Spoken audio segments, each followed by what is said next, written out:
listening to Unravel with Natly Denise.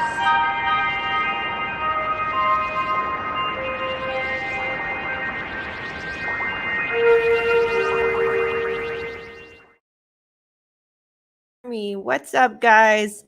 I hope you guys are doing well. It's good to be back. I kind of abruptly didn't even warn you or tell you guys that I wasn't going to be available towards the end of last week. I had a reawakening tour to media cover, and it was really, really cool. It was a very cool experience there.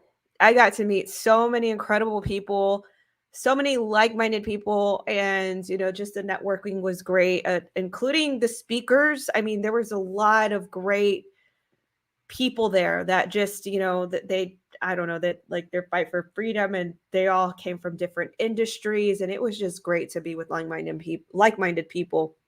So anyway, what's going on outside of that?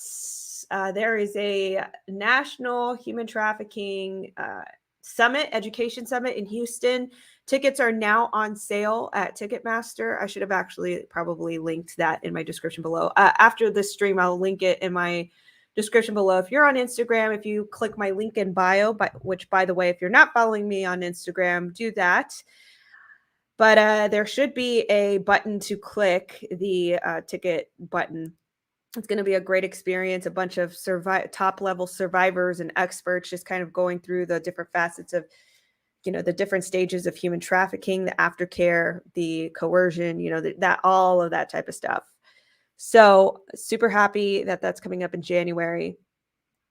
And let's see what else happened throughout my absence. So I see that the whole Travis Scott saga is still going on.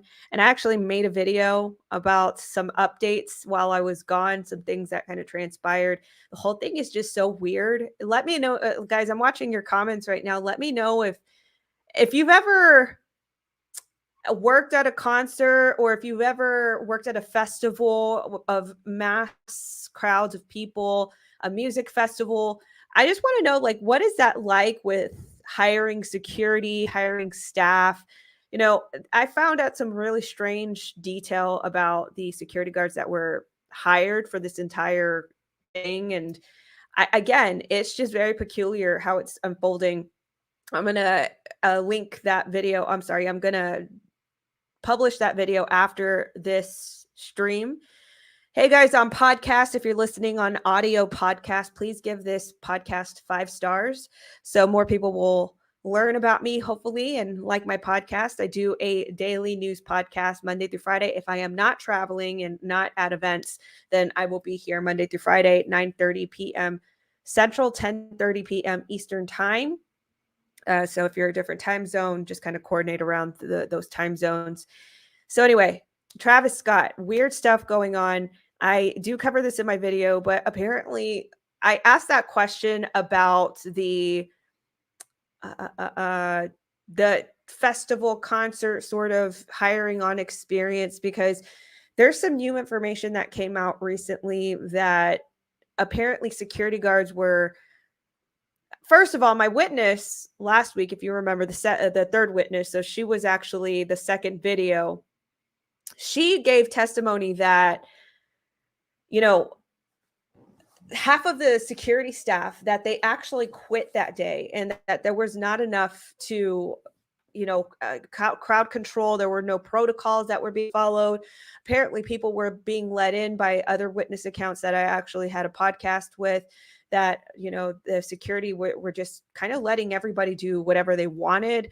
A lot of people were getting in the festival with a wristband. There were no cocoa checks, the cocoa thing that's going around, the planned apocalypse and all that. They weren't even checking for that. And apparently there was a minimum requirement that you had to be either juiced, you had to be, you know what I mean? Or you had to present your proof, your papers to get into the concert. And not even that was happening. So no protocols seemed to be, followed. And then on top of that, I made a video about this. Now, at the time, it seemed very strange. And then I got people chiming in that actually worked concerts and festivals. about the whole Smurfs deal. So if you don't know about this, there was the concert organizer, I think it's called Score More. They created this protocol document where, if there was a tragedy or a deceased person on site, that you were supposed to call them Smurfs and not call them otherwise, not call them, deceased or dead people or anything like that. Now, since then, people have chimed in and said, hey, look, this is actually proper protocol. It's nothing strange. Now, I don't know, the wording to me is a little strange, but that's just my opinion. But people chiming in were basically saying that that's just a way to keep people from panicking at mass scale, to call them by code words. So with that being said, there was a whole protocol sheet being created, to, I guess, educate the staff on how to conduct themselves in that sort of setting, but yet that wasn't being followed. So that's also very strange. So my question being, why would they create this document, but then hire security guards that were not even qualified to conduct themselves in big crowds like that? They weren't even briefed. Apparently, they were not briefed on ways to crowd control, respond. They weren't briefed on how to even do their jobs properly. And I just find that very strange, So apparently there's one testimony of a security guard, and there's more I've got to actually catch up on. I've been so busy as of yesterday, also, tending to some things with Counter Trafficking Alliance, which, by the way, if you are not plugged into that, please get plugged in, countertraffickingalliance.com to volunteer. But I was so wrapped up with that. Some other things that were coming up, like testimonies were also being published of different people. And apparently there was just not a lot of protocol. This particular security guard, he testified, and again, this is going to be in my video that I'm going to publish right after the stream is completed on my main channel, Natly Denise. He claims that there was no proper protocols being taught to them. They weren't given guides. They weren't even identified with their ID. They were not screened to see if they had any experience. Apparently, they were being paid by Cash App. And apparently right now they hadn't even received any sort of payments, even by Cash App. Again, guys, if you've ever worked a festival, please let me know if this is regular, that you would get paid by Cash App, by Venmo. I mean, this thing was put on by Live Nation, right? So you would think that someone big like Live Nation would have some more, I guess, proper security or proper protocols for hiring security. This whole thing is just strange. He also claims that someone outreached to him via text message for the job, and that him and his uncle apparently just kind of signed up to be on the job. They got there, they weren't identified. They wrote their names on a sheet, and that was pretty much it. They give them a uniform, and they were like, okay, go security guard. Again, I don't know if I'm ignorant. I just think that this loose security for a crowd of 50,000 people is very strange. They also only hired 500 security guards for 50,000 people. Something just does not seem right here. I actually have a friend who was at the Harris County commissioners meeting this morning, and she brought this up to the Harris County commissioners about, hey, this is very strange that you guys are not, giving any sort of information as to why. I'm going to play it for you guys, as to why, this has been covered up. Why did you guys only hire 500 people to 50,000 people? Why is it that there was a cleanup crew? Apparently, now this is only what I could witness because there was a news report, but apparently they cleaned up like the day after, if not that night of the tragedy. To me, also, that's very strange, especially at a mass tragedy. That's just very strange. You would think that there would be some sort of, mass crime scene investigation, and that they would necessitate evidence, some form of, just preserving the scene. But again, as I keep stating, and I've got to state this, just to cover myself, I could be very ignorant about all of these protocols and how they're being followed. So I'm actually going to show you a little bit of this commissioner meeting that my friend Marissa Snopes had attended. And, this thing is just, again, just, oh, wow. Like, how can we decipher what is right and what is not? Okay. So this is it right here. Let me share my screen. Hopefully, if I can share, share screen. Okay. Share screen, window, this, share. All right.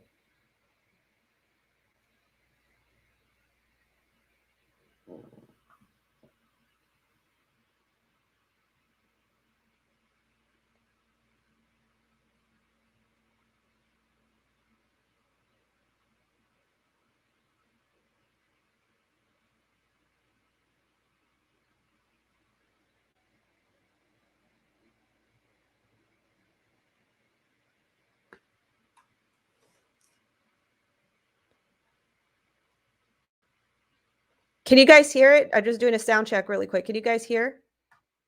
Let me get some responses. Can you guys hear the audio? I just want to make sure. I don't want to play the entire clip if it's cut out. Let me know if you can hear. Give me some responses that the sound check is good. And if I don't get responses pretty soon, I'll just keep playing the video. You can't hear it? No, you can't hear it? Okay, no, okay, I'm sorry. I apologize. Let me actually upload it then. Here we go. Okay, I'm going to upload this clip, but let me share this a different way. But okay, so this is Marissa Hanson. She is a Harris County whistleblower. Let me exit out of this while this uploads. She's a Harris County whistleblower. And what she basically does is she attends every single commissioner meeting and she calls Harris County commissioners out on all of their corruption every single week. She is at every single meeting. And she had some concerns about, Astroworld, because there's not a lot being said. There's not a lot of answers. And especially that the Harris County commissioners, they have a great deal to do with the board selection for NRG. NRG is actually the place where the concert was held. And so the Board of Commissioners, they actually selected the board that governs the activities of NRG Stadium at Houston, Texas. So, within all of this, she's basically naming out all these things like, hey, you guys had a cleanup crew, you guys selected security. And that's another thing, them selecting the security, the head of security, and not even that has any sort of answers to it. So she's basically giving them questioning them, like, why is it that you guys selected this board? You selected this board and still don't have any form of answers, any form of, insight as to what happened. It seems to be that they are covering up for some reason. I'm not saying that I know. I'm not saying that you should take what I say for gospel. I'm just giving you guys my opinion, and I could be completely wrong. Okay, here's the video.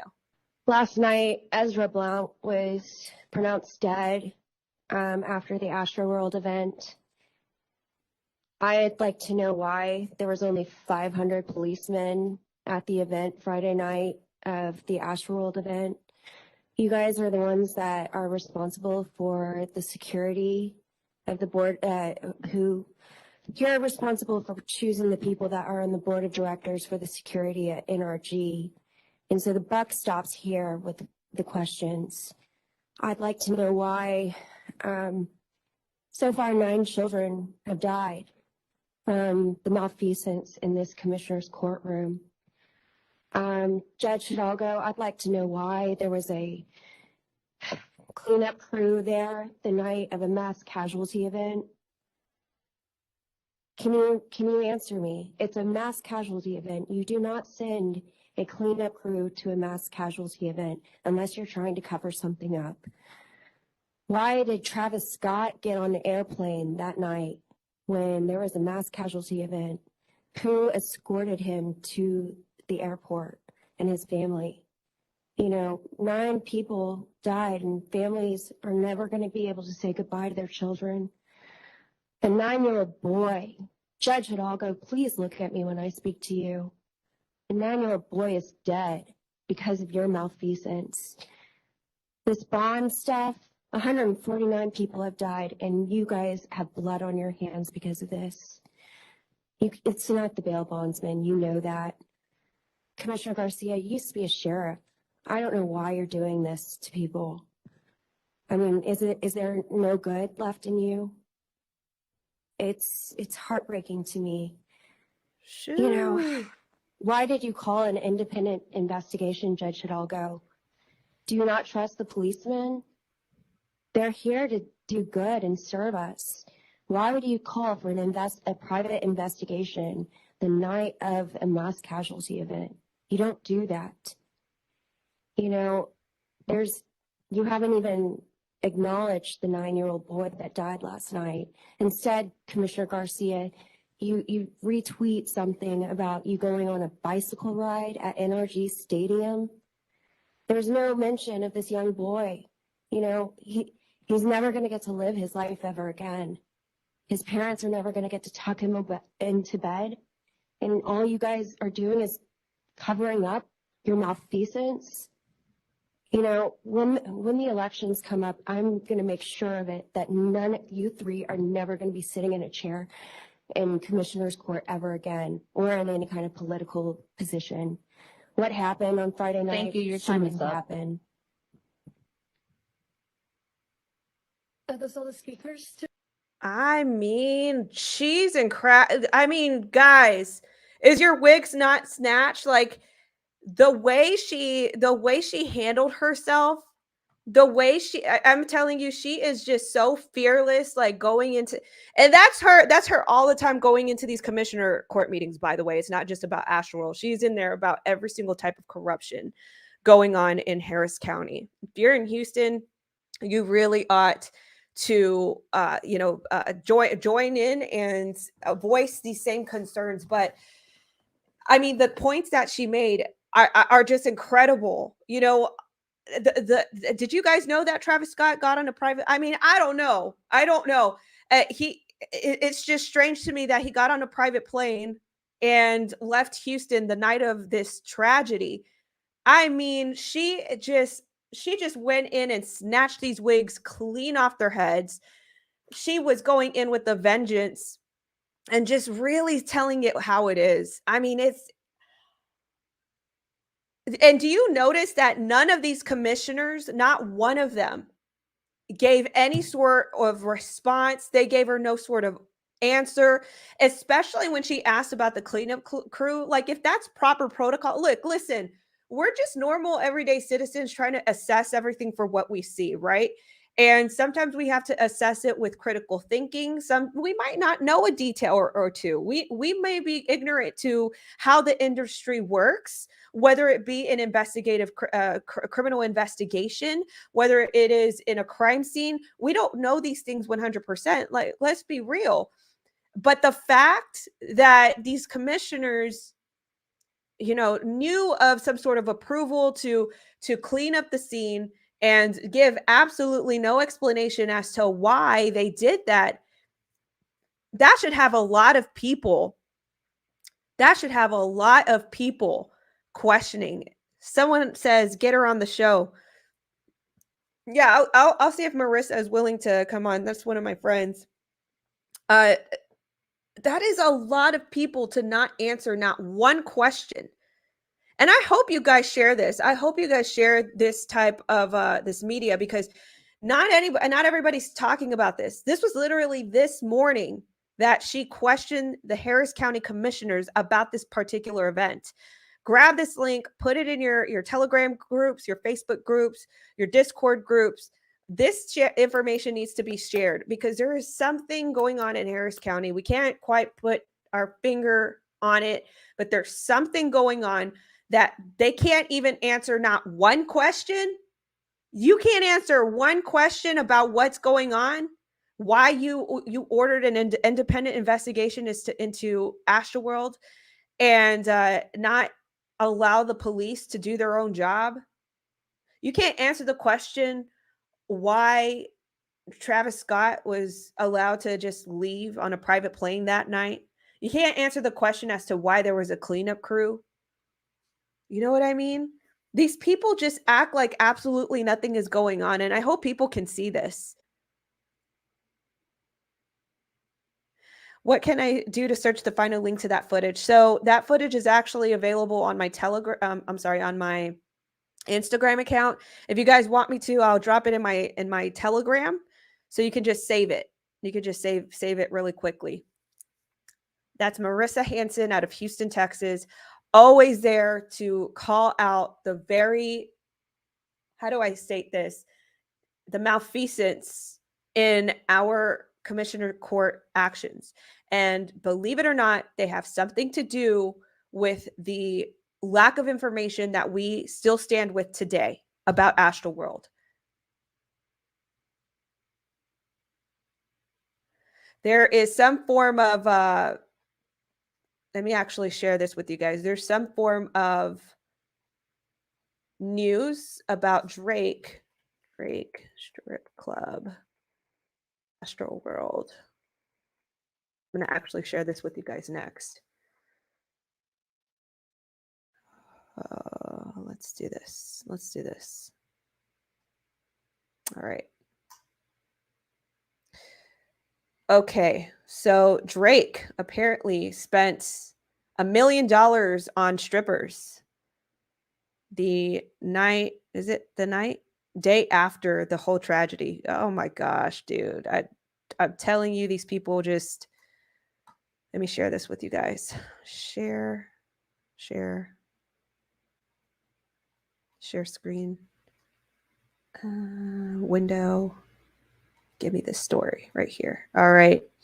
Drake blew $1 million on exotic dancers at Houston Strip Club a day after performing alongside Travis Scott at Astroworld Festival, where 9 people died in a crush. Now, again, that's the reported number that they keep touting around us. Now, I'm not sure if they're ever going to change that. What is going to change this? But, you know, this is obviously there's something kooky going on. All right. So he spent $1 million. This is Drake. He spent $1 million on strippers at a strip club a day after the tragedy. I mean, talk about no remorse, no nothing. I mean, I guess this is the way they cope, though. This is the way they cope, I guess. Oh, that's not it. Here we go. Where are you? Rapper Drake went to strip club the day after 9 people were fatally injured at Travis Scott's Astroworld concert in Houston. And posts from last Saturday, which have been deleted at the club, but continue to circulate online, dancers can be seen surrounded by cash at the Area 29 strip club in Houston. The club's post that the snaps had been taken on Saturday, with Instagram star DJ Academics claiming Drake has blown $1 million on exotic performers while there. Instagram pictures also clearly show the floor of the club entirely covered in dollar bills. The since deleted post by the club thanked Drake, Champagne Papi, his tag, which is Drake's Instagram account. The post reading, "Thank you, Champagne Papi, Roddy Ricch, Don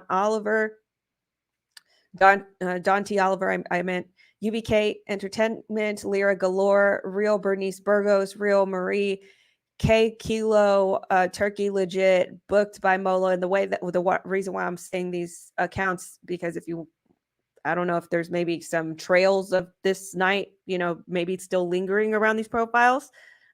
Anyway, last night vibes were on point. Grand finale tonight, Sunday Funday. I mean, just look at, I mean, it's also the callousness of the industry too, right? Like, people are just not even paying attention to what's going on, what had happened the day before. The club wrote 2 floors covered in money, and every dancer who worked last night went home happy. Thank y'all for love and its support. We're running it back to tonight, Area 29 Texas, Sunday Funday. And now deleted clip seen earlier in the week, DJ 𝐓𝐫𝐫𝐻 posted video of the 9 dancers raveling as they counted up their cash. A man shouts, "Save, thanks Drake, thanks Drake." The women reply. Drake is known to be a regular at the club and visited the week before the tragedy, according to The Sun. Drake and Travis Scott, are named in lawsuits surrounding the concerts, which saw a 9th woman lose her life on Thursday. I spent the past few days trying to wrap my head around this devastating tragedy, Drake posted on Instagram. Listen, I can't take these people seriously. This is just me. I can't take these people seriously. My heart is broken for the families. Really? I mean, you don't really look so heartbroken. You know what I mean? Like, you really don't look so heartbroken here. You don't look so heartbroken. Being at the club, spending $1 million. I mean, maybe you are heartbroken and this is the way you deal with it. You know, this is just a strange way to cope with being heartbroken about a tragedy of crushed individuals, including a 9-year-old boy, as we're learning. The duo are said to have left upon the hearing of the seriousness of the situation at the concert. Over the last week, Travis Scott and his team have been actively exploring routes of connection with each and every family affected by the tragedy through the appropriation liaisons, read a statement by Scott's team. He is distraught by the situation and desperately wishes to share his condolences and yada, yada. He's going to pay for the funerals, apparently. And I don't say that to be insensitive. I just can't believe these people. I really can't. Somebody comments, that's way more than $600. Where's the IRS? That's a good question, because apparently the IRS wants to look into people who make $600, but yet these people over here spending $1 million over in a strip club. So I actually go over the latest deaths in a video that I'm going to post after this stream, this podcast completes. But is that not incredible to you that, you know, a day after the tragedy happens, this is the way you cope? This is the way you show that you're heartbroken. I mean, there might be some people out there that deal this way. There might be some people that deal with it that way. I don't understand. Somebody comments, $1 million should go to the families of the victims. Too bad he didn't think about that. The hospital bills, funeral costs, etc. And I agree. I don't know if, you know, I know Travis Scott has apparently, he said that he's going to pay for the funeral costs of these victims. But I would have to agree that it's just quite strange that all of a sudden, you know, this is what they decide to spend their money on, when they have to just be at home. You know, that's very shameful. Thank you, Kirsten Nitzel. Thank you so much for that. Love you, Nat. Thanks for all your work. Thank you so much for that. Thank you for your generous, your generous tithing, your generous giving to me. Love you, Nat. Thanks for all your work, Kirsten Nitzel. I appreciate you so much. Thank you, thank you, thank you. Okay, so let's pivot to some other news here. So I was gone while this happened, but apparently in the 𝐓𝐫𝐶 saga, you guys know who 𝐓𝐫𝐶 is? 𝐓𝐫𝐶 is stop screaming. 𝐓𝐫𝐶 is the grand offender who apparently died in prison. We don't know what actually happened. We kind of have an idea, but you know. But he's caught. I'm sorry, not him, but this CEO of Barclays is caught in the mix. So I actually covered this story on my main channel. He was let go at the time. At the time, he was actually stepping down because Barclays was like, "Hey, you know, basically you're a bad image for us. We received a report, and that report with the preemptive findings are not good for our look. So you got to step down." So he did. Jess Dally did step down. And upon him stepping down, he also got his pension. He got his a salary. Like he's still going to get paid for an entire year, like $1 million, something like that. So there's some sort of insight to the findings of why, giving us some sort of clue as to why they had to part ways with him. So apparently there were some code words in these emails that he shared with 𝐓𝐫𝐻. Let's take a look at this. Jess Staley, the CEO, once again, just reminding you, the CEO of Barclays, who just recently stepped down, exchanged 1,200 emails with 𝐓𝐫𝐻 that included unexplained phrases. Jess Staley exchanged 1,200 emails with 𝐓𝐫𝐻 over a 4-year period with content that included unexplained terms such as Snow White, according to people familiar with the correspondence between the former Barclays chief executive and the convicted offender. Staley resigned from Barclays last week after seeing preliminary conclusions of an investigation by UK regulators, which examined whether he had mischaracterized his relationship with 𝐓𝐫𝐻 as purely professional. He has said that he will contest the findings. Central to the probe was a cache of emails provided by the U.S. regulators by JP Morgan, where Staley worked for more than 30 years in various roles, including head of private bank, where 𝐓𝐫𝐻 was a client. Neither the extent of the email traffic nor any of his content has been made public until now. Many of the emails sent between 2008 and 2012 were a matter of fact, for example, discussing news articles or arranging to meet up for drinks, but showed a close relationship between the two men, according to the people familiar with the contents. However, regulators have highlighted certain terms that do not have obvious meaning. The Snow White reference was written in a short 2-message exchange, referring to a conversation that the men had previously had in person. One of the people familiar with the matter said regulators at the Financial Conduct Authority and Prudential Regulation Authority are yet to draw conclusions over the phrase, a second person said. Let me pause here. So just to give you guys a little insight, just to remind you about the claimed relationship of 𝐓𝐫𝐻 and this Jess Staley guy. So Jess Staley, he claimed in a particular commentary that he was like, well, I feel regret for having this sort of relationship with 𝐓𝐫𝐻. Apparently him and his wife sailed with 𝐓𝐫𝐻 to his island to have lunch. Now, make of it what you will.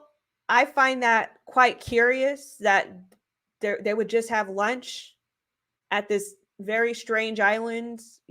Just questionable things happening there. But that's just me. I could be completely just over analyzing this, but I think that's just too simplified to have a very simple relationship with 𝐓𝐫𝐻 and just sail to his island to have lunch. That's what Jess Staley claims, at least, right? So, with that being said, here we go. Let's switch back to this here. All right. So, going back to the article, Kathleen Harris, a lawyer for Staley, said, "We wish to make it expressly clear that our client had no involvement in any of the alleged crimes committed by Mr. 𝐓𝐫𝐻, and code words were never used by Mr. Staley in any communications with Mr. 𝐓𝐫𝐻, ever." She said all emails were innocuous. Barclays pointed to an earlier statement that said the investigation makes no findings that Mr. Staley saw or was aware of Mr. 𝐓𝐫𝐻's alleged crimes. JP Morgan declined to comment. Of course, you're going to decline to comment, which, by the way, Jess Staley was, I believe, an executive. He was at least, he was in a high position working for JP Morgan at the time. Now, also to add, and just to remind you guys of, 𝐓𝐫𝐻 was a financier, right? So he would have all of these connections to all these banks. Dutch Bank, for instance, is being investigated for their ties with 𝐓𝐫𝐻 because of the approved transactions that actually occurred within their bank to client privilege. Hi, number one hustler. Thank you so much for modding for me tonight. I really appreciate you. Nice to see ya. Nice to see you again. So going back to 𝐓𝐫𝐻 had all of these ties to banking institutions because, again, that was his apparent title. And so, there's just a lot going on. So JP Morgan, Barclays, what else is it? Deutsche Bank. I mean, just a lot going on there. So you could only imagine, just by our imaginations, what exactly was going on. It says Stally's ties to 𝐓𝐫𝐻 began in the early 2000s when 𝐓𝐫𝐻, who managed for those that are confused as to why I'm using the name 𝐓𝐫𝐻, it's because of the platform that I'm on. So, that they obviously watch for those types of things. 𝐓𝐫𝐻, who managed money for billionaires, was a client of JP Morgan's private bank. They became sufficiently close that Stally visited 𝐓𝐫𝐻 while he was serving prison sentence in Florida in 2009 for procuring a child for exploitation and soliciting a prostitute. Stally said that her relationship began to taper off after he left the U.S. bank in 2013. However, just a few months before joining Barclays in 2015, Stally sailed his yacht to 𝐓𝐫𝐻's private Caribbean island. He also allowed 𝐓𝐫𝐻 to mentor one of his daughters during her college application of the Financial Times, as previously reported. It's just very strange. Again, let me just reiterate what the article said. 𝐓𝐫𝐻 was already convicted in 2009 of procuring a child for exploitation. So knowing that information, why in the world? I mean, any parent, why in the world would any parent allow their child around this particular person? Thank you so much, Miss Jilly. I really appreciate your support. Thank you for buying my lunch this week. I really appreciate that. Thank you. And she put a popcorn as her little sticker. Thank you, Miss Jilly. You're so nice to me all the time. So why in the world would you let your child around this particular person knowing that they've been convicted? Stally said he had no contact with 𝐓𝐫𝐻 after the island visit and contesting the regulators' findings. He was hired Harris London, managing partner of Arnold and Porter and former senior official at the UK Serious Fraud Office, who also represented him in a prior investigation into his attempt to unmask a whistleblower, for which he was censored and fined £642,000. I think that's pounds in 2018.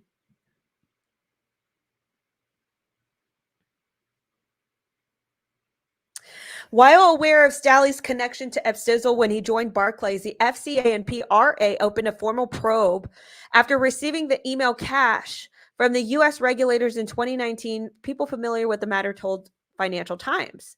Barclays was notified about the emails in early 2019, December 2019, when Chair Nigel Higgins was summoned to see Mark Carney, the then governor of the Bank of England. The people said regulators were concerned that the emails contradicted an earlier letter sent by the bank, which described the relationship as professional.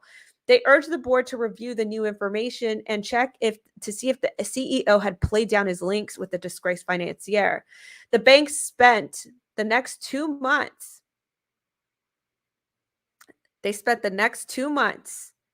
Scrutinizing the large amount of documents with the assistance law firm Clifford Chance. At one point, Stally considered resigning but was persuaded to stay. Two people familiar with the decision said. Barclays resolved the stand by Stally deeming him to have been truthful about the relationship and deciding that no conclusions could be drawn about the unexplained language. In February last year, the bank said CEO had been sufficiently transparent about the company as the regards of nature, extent of his relationship with Mr. 𝐓𝐫𝐻, and retained the board's full confidence. So it just sounds to me that, these institutions, these banks, establishment institutions like that, just, if they can get away with it, they will. And that's what it seemed to be, in my opinion. We can't prove it, so let's just keep them, for whatever sake, whether it's his connections, his tenure, his forte, whatever. Overall, the FCA probe took 22 months to reach a conclusion, which is yet to be made public. Material witnesses in the case were interviewed in person in late 2020, with the process delayed by the COCO 19 restrictions. People familiar with the timeline said, regulators focused on whether Stalley was full and frank with them in the initial disclosures and the subsequent interviews.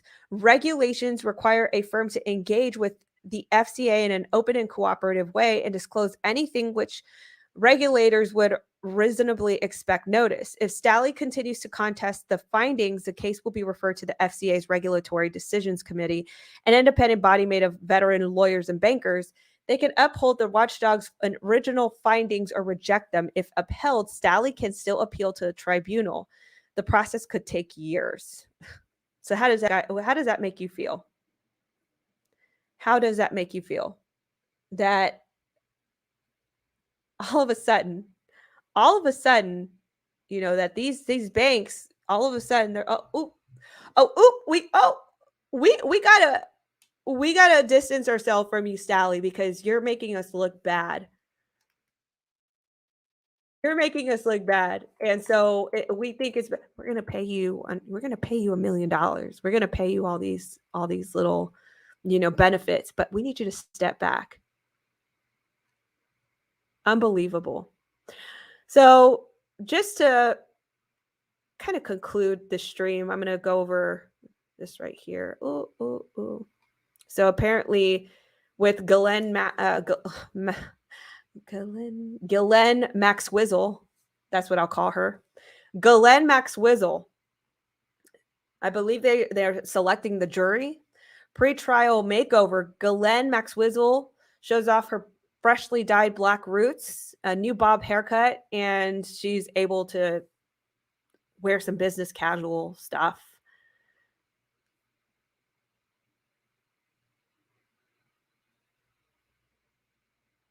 So apparently she looked healthy. She was more relaxed. She actually complained earlier this week about her cell conditions and all that.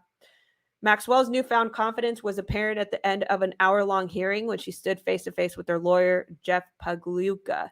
Pagliuca soothed a few strands of Maxwell's hair from her face in an affectionate moment between the two. Maxwell's makeover came the day before the selection of the final jurors, who will decide her fate on the allegations she exploited and procured underage girls for 𝘓𝑝𝑠TiZL. The process will begin Tuesday, so that's tomorrow. And during today's hearing, Judge Allison Nathan said that a pool of 600 people had already been whittled down to 231 after they answered a questionnaire about their availability. Given that Maxwell is incarcerated in the Metropolitan Detention Center in Brooklyn, her makeover was likely done by herself. The Bureau of Prisons sells hair dye in the commissary to inmates for $9.50 and comes in a range of colors, including black. Maxwell talked about cutting her own hair in prison in her first ever jailhouse interview over the weekend. Maxwell said the guards were impressed by her when she cut her hair. Whatever. Next phase of the jury selection. I don't care about her looks, to be honest with you. I don't know about you guys, but I don't care about her looks, right? I don't care about her looks. The next phase of the jury selection, known as a voix, I don't know how to pronounce that, sorry, is due to begin Tuesday, and opening statements in the case are set to take place November 29th. Prospective jurors have already answered a questionnaire, including questions like whether or not they've been biased against people with luxurious lifestyles and if they were aware of the Me Too movement. During the hearing, Judge Nathan said that she hoped that the week she could get down to a pool of 50 to 60 jurors by questioning them individually in court over 3 days, the next few days.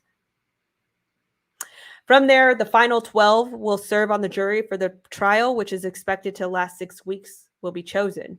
Judge Nathan said that she would rule over a number of its outstanding issues before or after during a final pretrial conference on November 23rd.